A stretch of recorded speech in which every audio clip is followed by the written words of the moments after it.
दोस्तों, जो लोग भी आपके आसपास में हैं वो आपको जज करेंगे, क्योंकि ये उनके अनकॉन्शियस माइंड का पार्ट है। वो कॉन्शियसली नहीं कर रहे हैं, चाहे वो अपने माता पिता ही क्यों ना हो।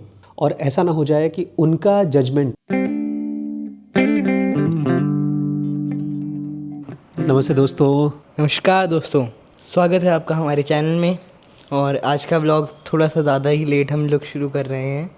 एक्चुअली दोस्तों, आजकल मैं व्लॉग नहीं बना रहा हूँ, आजकल मैं एक्सपेरिमेंट कर रहा हूँ। शीश गए। दोस्तों, आज मैं बात करना चाहता हूँ फियर ऑफ जजमेंट पे। अभी रिसेंटली मेरे एक वीडियो के नीचे, व्लॉग के नीचे एक कमेंट आया है कि अंकल आपने MBBS कहाँ से किया है, प्राइवेट कॉलेज से किया है कि गवर्नमेंट कॉलेज से किया है। तो एक बहुत इंटरेस्टिंग कहानी बतानी है मुझे। मेरा एक दोस्त था, मतलब अब तो डॉक्टर बन गया है, हम लोग दोनों डॉक्टर्स हैं। वो मेरा फ्रेंड था, उसका नाम नहीं लूँगा मैं, तो मैं उसके बारे में बताना चाहता था।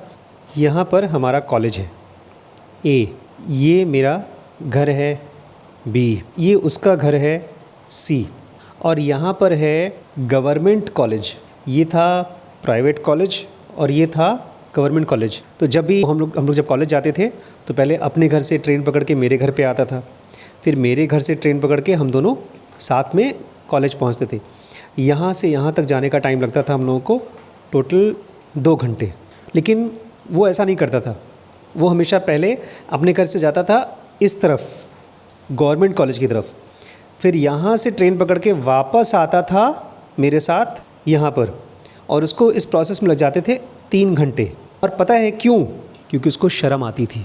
तो बेसिकली दोस्तों, उस लड़के को, मेरे फ्रेंड को, इस चीज़ की बड़ी शर्म आती थी कि उसके कॉलोनी के, उसके फ्रेंड्स जो भी हैं आसपास के लोग, उनको उसको बताने में बड़ी शर्म आती थी कि मैं एक प्राइवेट कॉलेज में पढ़ता हूँ। शर्म होने की, मतलब शर्मिंदा होने की थोड़ी बहुत तो वजह थी, बट बहुत ज़्यादा वजह नहीं थी। क्योंकि पढ़ाई प्राइवेट कॉलेज में भी होती है, गवर्नमेंट कॉलेज में भी होती है। लेकिन गवर्नमेंट कॉलेज में खाली टॉपर्स जाते हैं, जो सबसे मुश्किल इम्तिहान क्रैक कर लेते हैं और टॉप रैंकर्स होते हैं। हमारे टाइम पर कोई कंपटीशन एग्ज़ाम नहीं होता था। 12th के मार्क्स के ऊपर आपकी एक मेरिट लिस्ट बनती थी, और जिसका उस लिस्ट में नाम आ गया उसका एडमिशन हो गया। प्राइवेट कॉलेज की फ़ीस गवर्नमेंट कॉलेज से ऑब्वियसली ज़्यादा थी। लेकिन सबसे कमाल की चीज़ ये थी कि जैसे मतलब 100 सालों से, 200 सालों से, पता नहीं कब से कास्ट सिस्टम है, जिसमें कुछ लोग अपने आप को सुपीरियर कास्ट का मानते हैं, कुछ लोग इन्फीरियर कास्ट का मानते हैं। यही कास्ट सिस्टम आ गया है लोगों में। जब आपसे वो पूछते हैं किस कॉलेज से पढ़ाई कर रहे हो, गवर्नमेंट कॉलेज से पढ़ाई करने वाला मतलब ऊंची कास्ट का आदमी, कोई बड़ा ही इंटेलिजेंट और समझदार। प्राइवेट कॉलेज का मतलब बेचारा। लेकिन मुझे आज ये समझ में आता है ये सच्चाई नहीं है। मतलब ये बहुत ख़तरनाक और बहुत ही ख़राब चीज़ है। इवन जो आपने क्वेश्चन पूछा, कहीं ना कहीं आपको किसी ने बताया होगा ये चीज़ कि private college versus government college. But हमारे लिए ये इम्पोर्टेंट नहीं होना चाहिए, स्पेशली जब से अब आ गया है एज ऑफ AI। और एक ही चीज़ काउंट करेगा कि आप कितने सक्सेसफुल होंगे आगे की लाइफ में, और वो है आपकी क्यूरियोसिटी। जिस चीज़ को भी आप पढ़ना चाहते हैं, समझना चाहते हैं, उसमें कितने क्यूरियस हैं। आजकल मैं एक बुक पढ़ा रहा हूँ बच्चों को, और ख़ुद भी पढ़ रहा हूँ, how to shoot a video that doesn't suck. मैं व्लॉग्स बनाता हूँ और बहुत बोरिंग व्लॉग्स होते हैं, आप सब जानते हैं। तो मैं उस चीज़ को सुधारने के लिए ये बुक पढ़ रहा हूँ, बिकॉज़ मुझे नहीं आता, मेरे कोई फ्रेंड्स नहीं है जो बहुत बड़े व्लॉगर्स हों, तो मैं दूसरों के व्लॉग्स को देख रहा हूँ, स्टडी कर रहा हूँ। मेरे लिए सबसे इंपॉर्टेंट चीज़ यही है कि मैं कितना क्यूरियसली उसको स्टडी कर रहा हूँ। दोस्तों, जो लोग भी आपके आसपास में हैं वो आपको जज करेंगे, क्योंकि ये उनके अनकॉन्शियस माइंड का पार्ट है। वो कॉन्शियसली नहीं कर रहे हैं, चाहे वो अपने माता पिता ही क्यों ना हो। वो कॉन्शियसली आपको जज नहीं कर रहे हैं, अनकॉन्शियसली उनका ब्रेन कर रहा है, और वो कर भी नहीं रहा है, वो डर रहा है। उसको लग रहा है कि कहीं ऐसा ना हो कि मेरा बच्चा फेल हो जाए, तो वो डर आपको डरा रहा है। वो जजमेंट को पहचानना पड़ेगा, और ऐसा ना हो जाए कि उनका जजमेंट आपका जजमेंट बन जाए।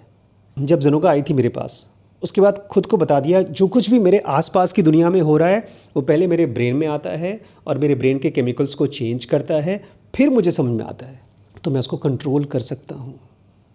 ये बाहर का जजमेंट पॉइज़न है अगर आपने उसको पहचाना नहीं। जैसे घर में चोर घुस आता है, ऐसे ही लोगों का जजमेंट आपके ब्रेन में घुस जाता है, और आपका ब्रेन बोलता है कि तुम किसी लायक नहीं हो। अगर आप खुद के लिए कहते हैं कि मैं ADHD पेशेंट हूँ, तो आप जो थोड़ा बहुत भी किसी चीज़ को पढ़ सकते हैं, सीख सकते हैं, वो भी करने का मन नहीं करेगा। मैंने एक सीरीज़ बनाई थी, dkbrains.com पे है, मैं उसका लिंक नीचे शेयर कर दूंगा, डेविड एंड गोलियत के नाम से। हाँ, मैंने एक सीरीज़ बनाई थी डेविड एंड गोलियत के नाम से, उसमें बहुत से ऐसे ADHD पेशेंट्स के बारे में बताया गया है जो बहुत बहुत सक्सेसफुल हुए, बट उन्होंने अपने मन की चीज़ खोज ली जिसमें वो डीपली घुसना चाहते थे, पढ़ना चाहते थे, समझना चाहते थे। तो एक काम तो आज से करिए, अपने आप को ADHD का पेशेंट बोलना बंद करिए और अपने आप को बताइए कि मैं दूसरों से अलग हूँ। मैंने अपने आप को ये बताया, मेरे कंपैरिजन में डॉक्टर रिम्पी मेरी वाइफ वो ज़्यादा समझदार हैं, पढ़ाकू ज़्यादा हैं, लेकिन मैं अपने आप को बताता हूँ मैं उनसे अलग तरीके से समझदार हूँ। मेरा टैलेंट अलग है। मैं वीडियोस बनाता हूँ, वो वीडियोस नहीं बनाती हैं।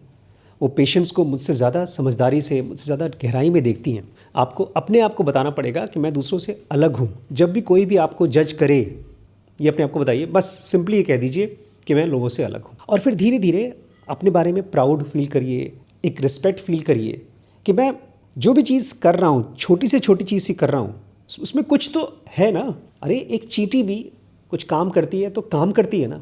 अपने आप को अगर रिस्पेक्ट नहीं कर पाएंगे, दूसरों के जजमेंट को आप खुद की बेइज्जती मान लेंगे, तो आपकी लाइफ कभी भी, चाहे कितना भी अमीर हो जाए, कितना भी सक्सेसफुल हो जाए, आपकी लाइफ में से मिजरी कभी ख़त्म नहीं होगी, दुख कभी ख़त्म नहीं।